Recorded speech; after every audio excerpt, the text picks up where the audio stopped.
Alors l'Éternel, Dieu, forma l'homme de la poussière de la terre. Il fit pénétrer dans ses narines un souffle de vie, et l'homme devint une âme vivante. Genèse 2:7.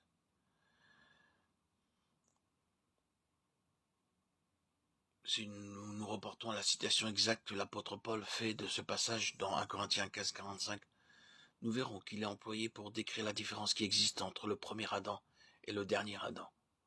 Le premier homme, Adam, a été fait âme vivante. Le dernier Adam est esprit vivifiant. Le premier a été fait une âme vivante, le dernier un esprit vivifiant. Cela nous aidera.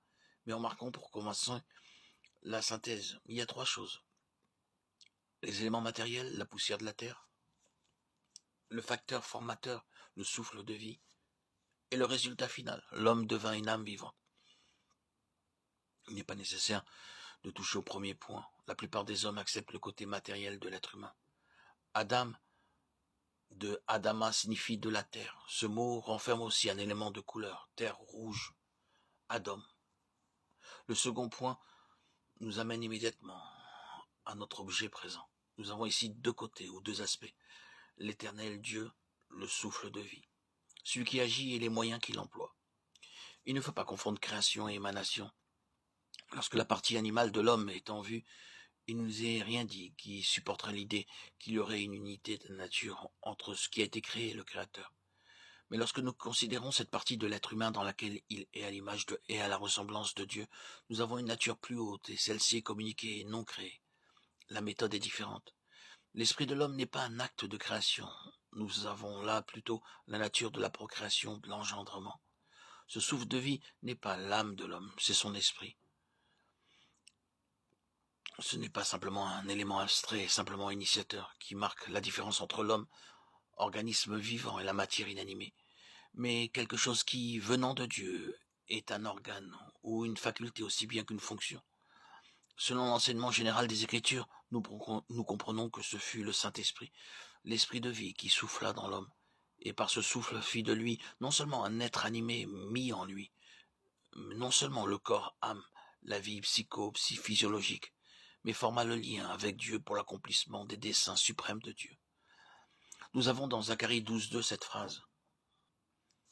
L'Éternel a formé l'esprit de l'homme au-dedans de lui.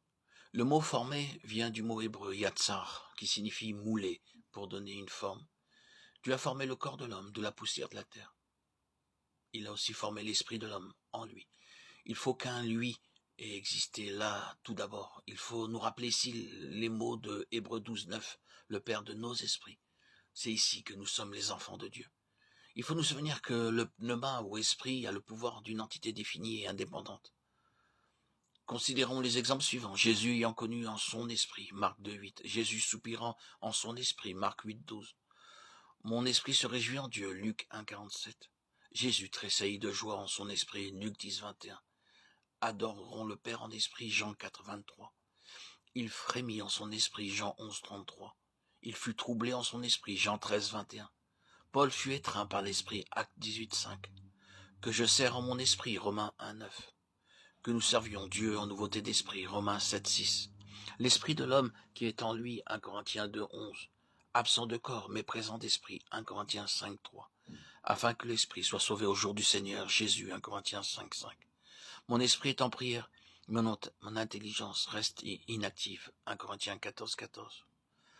Je prierai avec mon esprit, 1 Corinthiens 14:15. Les esprits des prophètes sont soumis aux prophètes, 1 Corinthiens 14:32.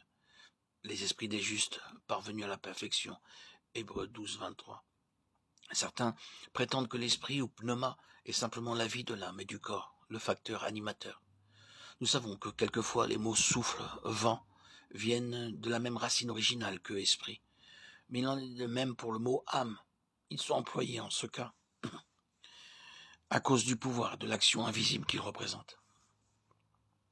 Personne ne pensera à substituer par vent ou souffle l'usage qui est fait du mot esprit. Ce serait insensé et absurde. Il n'est pas en notre pouvoir d'expliquer la relation qui existe entre l'âme et le corps. La Bible fait des déclarations très définitives à ce sujet, mais ne l'explique jamais. Souvent, par exemple, les termes âme et vie se succèdent alternativement, et il est dit très souvent qu'ils sont dans le sang. L'âme de la chair est dans le sang. son sang et sa vie en elle. Lévitique 17, 11 et 14. La science ne nous a pas aidé à comprendre cela, mais le fait est naturellement irréfutable. Une chose établie, c'est que, tandis que les propriétés et les qualités sont dans le sang, elles cessent d'y être après un certain temps, bien que le sang soit encore resté. Mais lorsque nous touchons à la question de l'âme et de l'esprit, nous trouvons non seulement deux mots entièrement différents qui sont employés, mais il est reconnu qu'ils peuvent être séparés sans que l'un ou l'autre périsse, et que chacun d'eux a sa propre responsabilité, ses propres facultés et sa destinée particulière.